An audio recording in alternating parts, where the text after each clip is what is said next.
कैसे हैं आप सब। तो आज की इस वीडियो में मैं आप सभी बच्चों को यूई सेमेस्टर 4 आप सभी बच्चों को देखिए जिन भी बच्चों का सेक paper life skill and personality development का पेपर है, तो आप सभी बच्चों को मैंने एक वीडियो कंप्लीट करवा दिया था। उसमें जितने इंपॉर्टेंट क्वेश्चन थे वो तो डिस्कस कर दिए थे। आज के इस वीडियो में जितने भी बचे हुए इंपॉर्टेंट क्वेश्चन जो मेरे द्वारा रेडी किए गए हैं वो सारे के सारे यहाँ पर डिस्कस करने की कोशिश करता हूँ। तो आप सभी बच्चे वीडियो क्लास तक बने रहिएगा। वीडियो पसंद आता है तो वीडियो को लाइक कर दीजिएगा। चैनल पर अगर न्यू आया तो चैनल सब्सक्राइब कर लीजिएगा, साथ में बेल आइकन पर क्लिक कर लीजिएगा ताकि इसी प्रकार पल पल की हर अपडेट आपको हमारे चैनल पर मिलता रहे। तो चलिए आज के सेशन को हम लोग शुरू करते हैं। देखिए पहला सवाल है अभिप्रेरण, यानी जिसे हम लोग मोटिव कहते हैं। इसका मतलब क्या होता है, इसके काइंड यानी विभिन्न जो प्रकार होते हैं वो हमें बताना है। तो आप पढ़ सकते हैं यहाँ पर साधारणतः जो अर्थ में प्रेरक का यानी जो मोटिव होता है उसका तात्पर्य प्राणी की यहाँ पर आंतरिक अवस्था से जो उसे किसी क्रिया या व्यवहार को करने के लिए क्या करती है, बाध्य करती है, मतलब काम करने के लिए बेसिकली मोटिवेट करता है। भूख एक आंतरिक स्थिति है जो प्राणी को भोजन के लिए मतलब खाने के लिए देखिए बाध्य करती है, इसलिए भूख को मोटिव कहा जा सकता है जीवन जीने के लिए। इसी प्रकार प्यास हो गया, यौन यानी जिसे सेक्स कहा जाता है। नींद आदि के प्रकार के उदाहरण है। न्यूकॉम ने प्रेरक या फिर प्रेरणा की परिभाषा इस प्रकार दी है कि प्रेरणा प्राणी की वह अवस्था होती है जिसमें शारीरिक शक्ति जो होती है वो संचालित हो जाती है और चयनात्मक रूप जो होता है वो वातावरण के कुछ भागों की ओर निर्देशित होती है। इसके देखिए कुछ प्रकार बताए गए, वो है जैविक प्रेरक यानी बायोजेनिक मोटिव और एक सामाजिक प्रेरक सोशियोजेनिक मोटिव। तो जैविक प्रकार में देखिए हम लोग क्या समझते हैं कि जो जैविक प्रकार होता है, जैविक प्रेरक को प्राथमिक प्रेरक या फिर शारीरिक प्रेरक अथवा जन्मजात प्रेरक के नाम से भी जाना जाता है। यह प्रेरक जन्म के समय ही बच्चों में उपस्थित रहता है, इस पर वातावरण का प्रभाव नहीं पड़ता है। यह प्रेरक जीवन के लिए आवश्यक होता है। इस प्रकार कई प्रेरक है जिनमें निम्नलिखित महत्वपूर्ण है।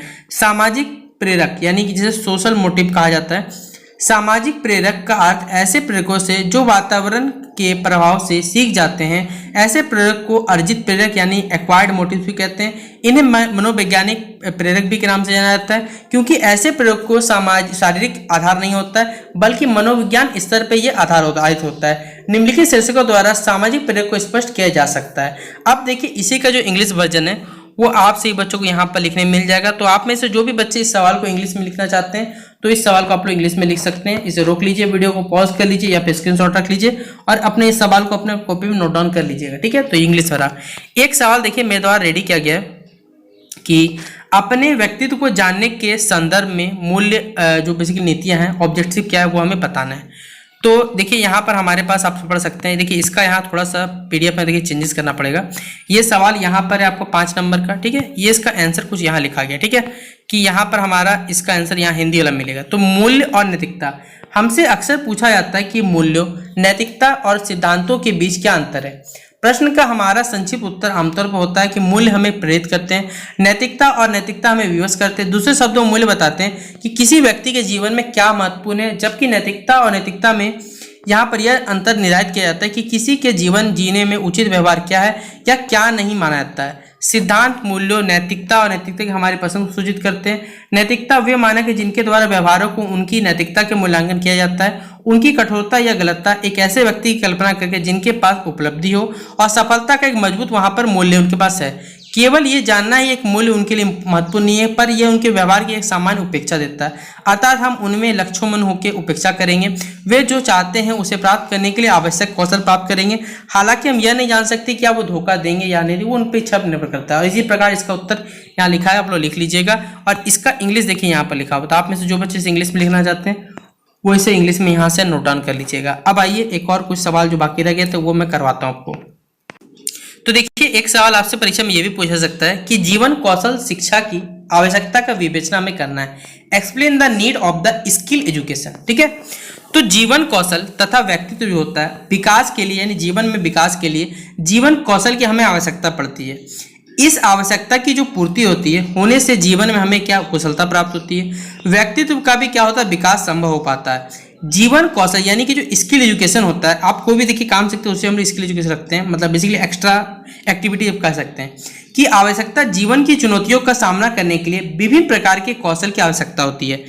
जीवन कौशल का अध्ययन कोई नया यहाँ पर उपागम नहीं है। विश्व भर में विभिन्न जीवन कौशल का विकास किशोर बालकों के कार्यक्रम का एक अभिन्न हिस्सा है। मतलब आपको देखिए एक्स्ट्रा जो करिकुलर एक्टिविटीज कराए थे, जैसे आपने अपने स्कूल टाइम में कोई ना कोई एक्स्ट्रा एक्टिविटी जैसे एनसीसी कैंप हो गया या फिर कोई उन सबको भी देखिए आप स्किल एजुकेशन रख सकते हैं। आपको देखिए कोई ना कोई काम सिखाया जाता है यहाँ पर, एक्स्ट्रा वर्क बेसिकली कहते हैं, पढ़ाई के अलावा। समाज विरोधी किशोरों की आक्रामक प्रवृत्तियों पर रोक लगाने से संप्रेरण कौशल का प्रयोग किया गया है। आजकल के छात्र जीवन, या छात्र को ठीक कर लीजिएगा, ठीक है, छात्र जीवन की सच्चाई एवं व्यवहारिकता से परिचित नहीं हो पाते हैं और इसी को ध्यान रखते हुए संयुक्त राष्ट्र संघ जनसंख्या कोष के यहाँ पर अनुदान से देशव्यापी परियोजना के तहत विद्यालय स्तर पर जीवन कौशल शिक्षा लागू की जाती है। राजस्थान देश का पहला राज्य है जहां पर उच्च माध्यमिक स्तर पर अनिवार्य विषय के रूप में इसे लागू भी कर दिया गया है।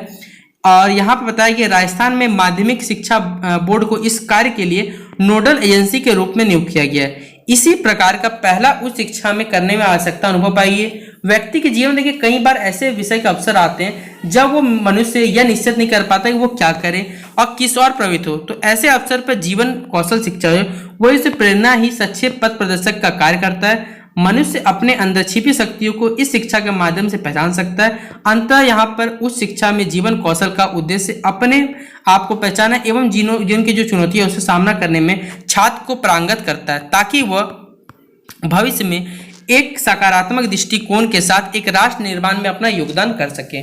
वास्तव में कहा जाए तो व्यक्ति को जीवन में सफलता प्राप्त करने के लिए जीवन कौशल शिक्षा की आवश्यकता की पूर्ति होना एक विशेष महत्व जीवन रखता है। दूसरे शब्दों में कहा जा सकता है जीवन कौशल की शिक्षा की आवश्यकता की पूर्ण होने से व्यक्ति अपने जीवन में सफलता प्राप्त कर सकता है। तो ये इसका आंसर हिंदी में रहा। अब यही सवाल अगर आप सभी बच्चों को इंग्लिश में लिखना है, जो भी बच्चे इंग्लिश में लिखना चाहते हैं वो इसे लिख सकते हैं कि life skills are required for life skills and personal development. इस तरह करके देखिए पूरा पॉइंट वाइज लिखा हुआ है जैसे कि हिंदी में आपसे बच्चों को बताया गया। तो ये इंग्लिश वाला इसे कॉपी नोट डाउन कर लीजिएगा, ठीक है, देखिए इसे लिख लीजिएगा।